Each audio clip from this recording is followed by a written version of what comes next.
This is the evening news for Friday, August 1, 2014. I am Ruben Stobie. Thanks for joining us. Making the headlines tonight, Dr. Clive Thomas says reparations monies should go to slave descendants. Thousands turn out a libation ceremony. US-based Guyanese mother stabbed more than 40 times. Man killed in row over urinating on minibus.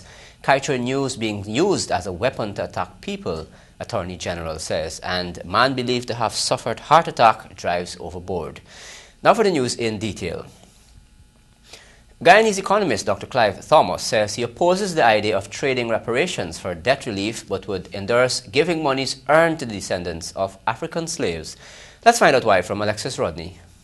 Thomas, in an exclusive interview with the Evening News, recently said that the issue of reparation is one that has been bothering a number of persons, especially those in other parts of the Caribbean, where they have taken the stance that reparation should be given as a form of debt relief because of their economic situation.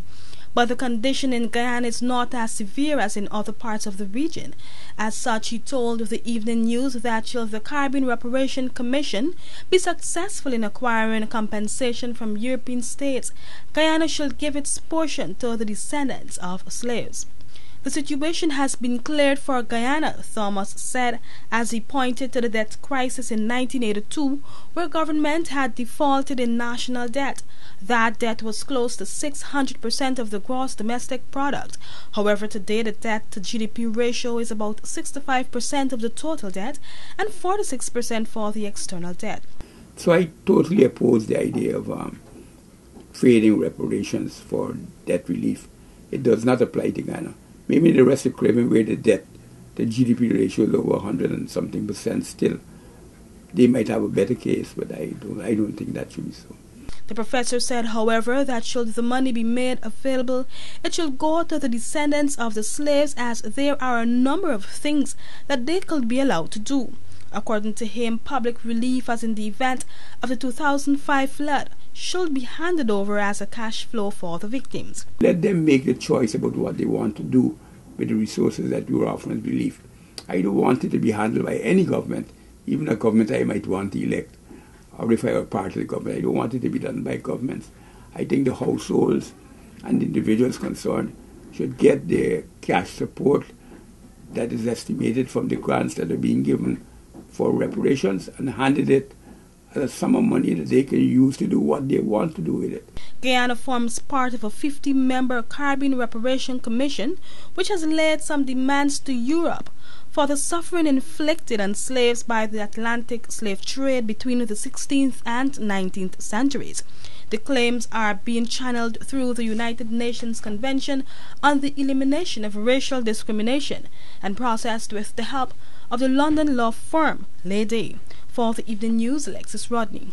Thousands of Guyanese took to the streets last evening as the annual libation ceremony got underway in Georgetown. Jomo Paul was there and filed this report. The annual libation ceremony commenced at Demico Square and culminated at the Square of the Revolution. The libation ceremony, which is the offering of deity to ancestors, has become a tradition for Guyanese on Emancipation Eve. Today, Guyana celebrates 176 years of the abolishment of slavery.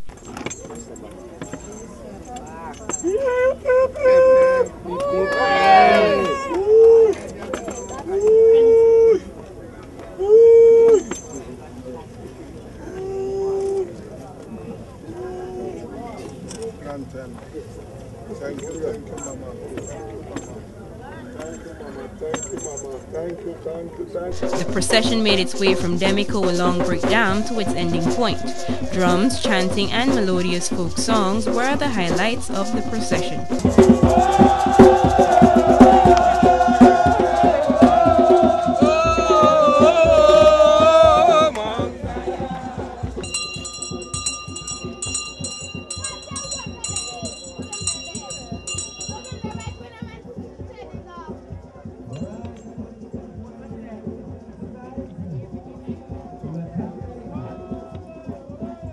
The procession stopped at the Libation Monument, which is also known as the Independence Arch, to offer deity. At the 1763 monument, an offering was laid out to the ancestors.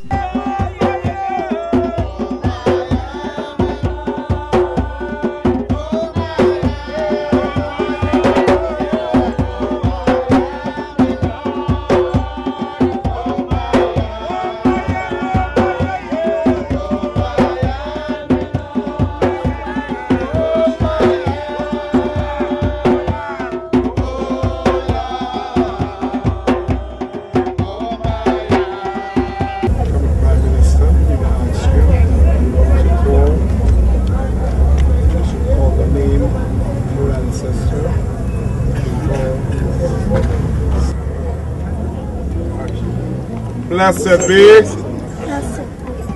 Blessed be.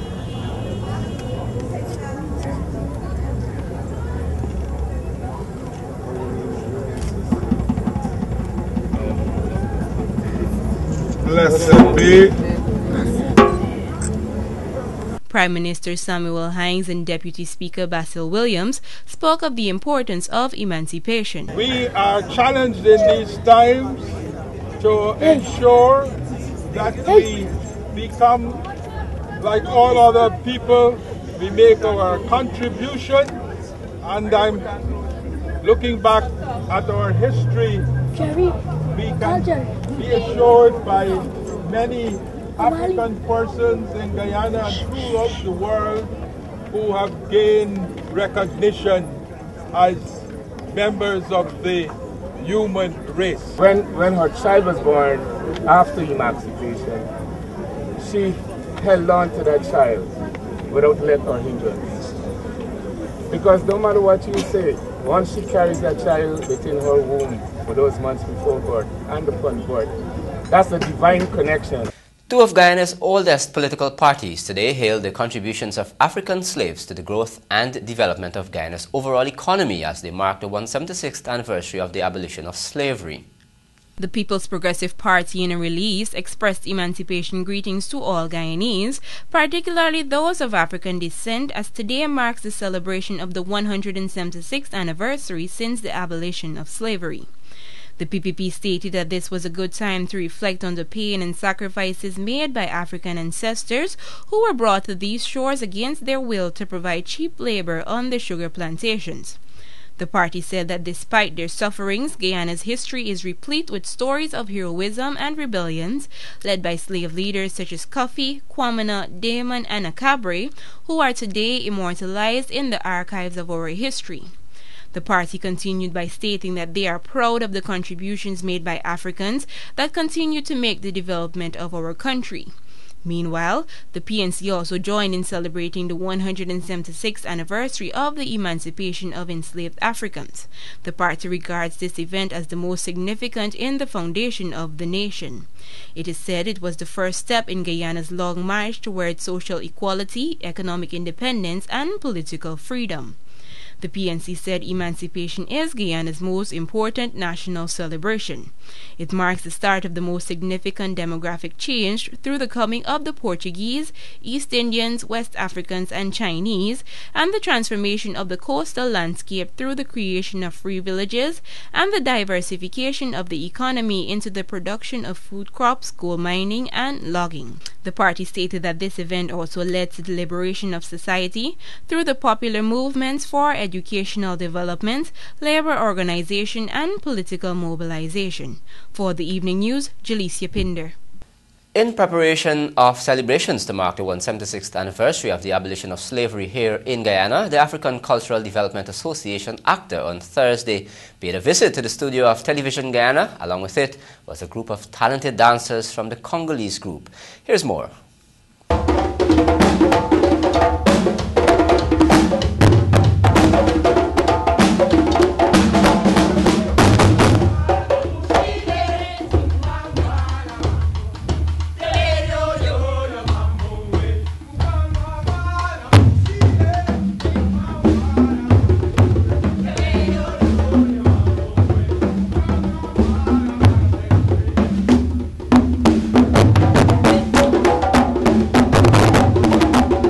The young group of vibrant dancers out of the United States came ahead of this year's Emancipation celebration, which was held today at the National Park.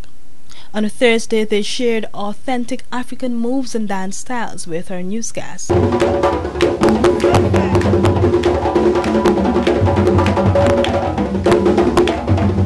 Apart from the dancers, a talented group of drummers made melody with their hands.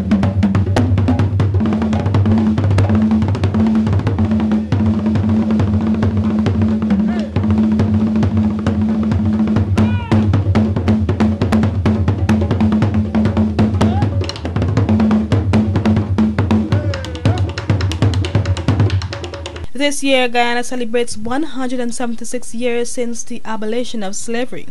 It comes at a time when calls are being made for compensation to be made for the suffering inflicted on slaves by the Atlantic slave traders. For the Evening News, Alexis Rodney. Stay tuned to the Evening News.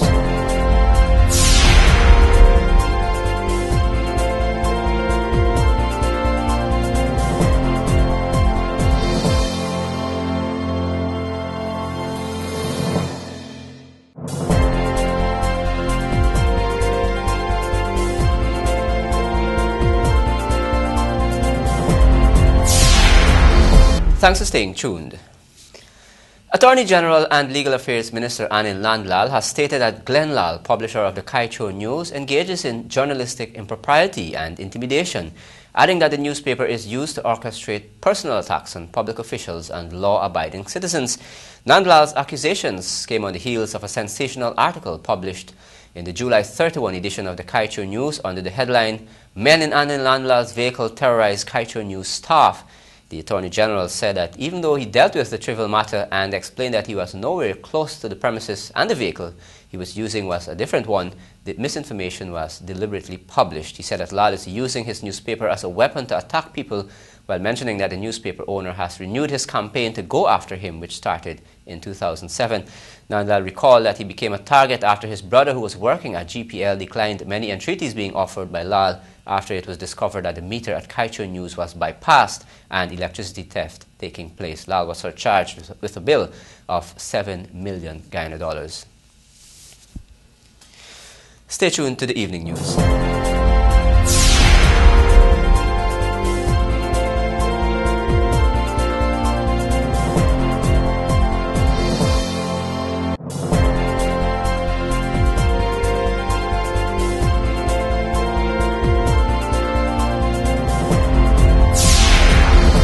Thanks for staying tuned. The 27-year-old Guyanese mother of 4 who was allegedly killed by her landlady was stabbed more than 40 times before being dismembered and decapitated, a New York court heard on Friday. Assistant District Attorney Robert Biancavilla said there were wounds to the neck and the torso, which adds up to about 40 stabs in addition to the dismemberment. A local news agency reported that after court, the district attorney said he could not remember a more gruesome case where over the period of 12 days, Chanel Latoya Brown's body was found literally in pieces across Nassau and Suffolk counties. Leah Cuevas' attorney entered a not guilty plea, where she was held without bail. She was reportedly charged with second-degree murder. A father of 2 was killed in a senseless murder last evening after he got into an argument with another man who was urinating on his minibus. Here are the details. 31-year-old Gavin Fife, a bus driver, was on a Thursday evening stabbed to death at the East Coast Amarara bus park. He was stabbed with a homemade weapon after he was engaged in an exchange of words with another man. The assailant, who is yet to be identified, was reportedly urinating on the minibus Fife operates when he was asked to stop doing so. However, the man refused to comply and an argument ensued. It was during the argument that Fife was stabbed several times to his chest. Stacey James, the mother of the man's child, said that she was at home when she got the dreadful news. She explained that she was initially told that Fife was stabbed and was at the hospital. It was not until she arrived at the medical institution that doctors told her of his demise. After my father reached home and he cousin auntie phone and the cousin tell me, I said Keisha, what Gavin there? She tell me Gavin and somebody after Gavin walking and the bus in the line and somebody on off no East Coast car park was full up and then people was coming to and Papa forget bus to go up the East Coast and if he walk Pleasant and then people waiting on the bus and somebody went stand there and he gonna start urinating on the bus and he tell the boy he can't urinate on the bus and in the boy some argue and the boy pull out some knife or some ice pick from his waist and start choking up. Meanwhile, the man's mother, Patrice, said indeed her son was a very hard-working man. She explained that Fife was her only son and will rarely go out of his way to pick trouble. The bereaved mother contends that the young man always placed his family's interest above his own. I just got to understand that the police, I know the police name, but the police had on a sharp one, so he pulled out a gun, he named Light, the police named Light. He go over to the boy would stab me son, and he take out the gun and hold the boy in the hand and tell the boy, I know you were why you ain't gaffing in this thing, and he allowed the man for go long way. Why you didn't arrest the man? This is my only child. You understand? And this is unfair. He's a police, even if he ain't plain clothes or not. He had the man in his hand and he make the man go away, lose the man for go away. The police, the same police light know who is the boy. I want justice for me, some kind of thing I'm going like that. That's my only child. For the evening news, Alexis Rodney. Youths on the Essequibo coast were today urged to think positive and always keep God in their hearts, as these would help to stem the rise in suicide in the region. Speaking at the Essequibo Dharmic Sabha summer camp held at the Affiance Vishnu Mandir, Vice President of the Essequibo Coast, Parmanand Singh, urged the youths to think positively and educate themselves on ways of solving problems, including suicide. Singh said taking one's life is not the way out to escape problems. He said the Almighty has given life to people who do good, and not to harm themselves. He told the youths to relate their problems to someone they trust so that they can be properly advised. In this report, you will hear that many questions had surfaced after a radio broadcast about Dr. Walter Rodney's death. Renowned Catholic priest and educator Father Malcolm Rodrigues told the Commission of Inquiry today that there was something amiss about the report, since it described particulars that were far from the truth. More from Alexis Rodney. Father Rodrigues told the commission that it appeared as though the radio report, which he heard at 6 the morning after Dr. Rodney's death, was written before the explosion, suggesting that his death was indeed planned. According to him, the report read that police were still trying to identify the body of the victim, since his face was damaged beyond recognition. But Father Rodrigues said that his curiosity piqued when he visited the morgue a few minutes later and found that Rodney's face was not disfigured as was reported. On the evening of Friday, June 13, 1980, Rodrigues said he was at church when he received news that Dr. Rodney had died in an explosion. He said he was asked to take care of the historian's wife and children. Rodrigues told the commissioner that he had become a close friend to the Rodney family and had spent the night at the home, as Rodney's widow Patricia was too distraught and the children perplexed. The grief counselor told the commissioner that Dr. Rodney's home was visited by police officers who said that they were looking for clues, however none was found. He informed the commission too of the visit by the members of the United States Embassy, who came to express condolences to the family. But questions were posed, seeking to ascertain whether that visit was an indication that the U.S. intelligence was rather seeking to confirm Rodney's death. He could not say. On June 13, 1980, a bomb planted in a walkie-talkie exploded under the lap of Dr. Walter Rodney as he sat in his brother's car outside the Georgetown prison. The device was reportedly given to him by an Army Sergeant William Gregory Smith, who reports say had been used by the PNC government to assassinate its main political opponent. For the evening news, Alexis Rodney. A popular mechanic was on Thursday evening killed after he lost control of the vehicle he was driving and ended up into a trench at 8th Street Seafield, Sophia, Greater Georgetown. Relatives believe that George De Mora, 53 of Lot 159C Waterloo Street, Georgetown, might have suffered a cardiac arrest, resulting in him losing control of the motor car. He was pulled from the wreckage and rushed to the Georgetown Public Hospital, where he was pronounced dead on arrival. According to information received, Pottery George, a name that he is commonly called, and another occupant of the car were driving along the Sophia Access Road when he suddenly held onto his chest, wailing in pain. Within minutes, the car ended up into the trench. At the home of the dead man, relatives gathered to express their sympathy to the immediate family, but his spouse, Lillian De Mora, was not at home. She was reportedly at the Turkine police station inquiring more about the incident. Stay tuned to the evening news.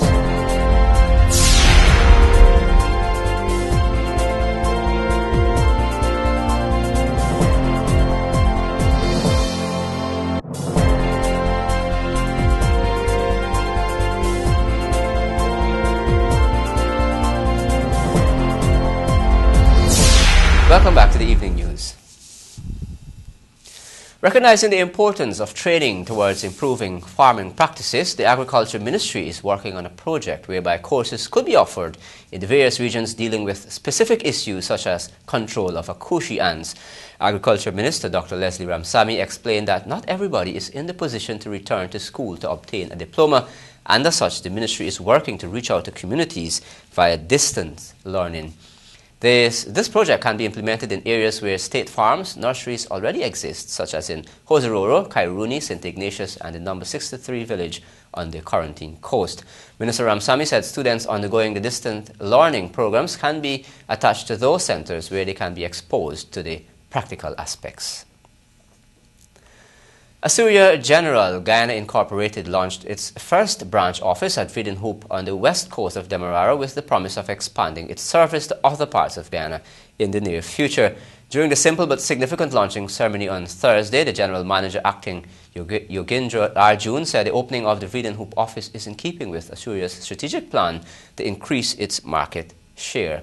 In his remarks, Arjun signaled the company's intention to open another branch office in the East Berbice region to focus on the new business and population growth. Back in March 2012, the Surinamese company opened in Guyana under the name Assyria General GY Inc. at Lot 133 Church Street, South Commingsburg, Churchtown. Last evening, GT&T launched an additional service to its mobile money customers. Here are the details. Only over a year after the launching of its mobile money service, the Guyana Telephone and Telegraph Company on Thursday evening launched a new phase of this system, a merchant service called Shop and Go, where consumers can purchase groceries and other merchant services with the use of their GT&T mobile devices. Managing Director of GT&T Mobile Money Service, Eshwar Thakurdin, stated that GT&T is undertaking the task of taking the normal shopping experience to the next level. That which has become an extension of our arm, our companion in lonely times, our link to the rest of the world, our torchlight in the dark, and now our financial assistant. That's right.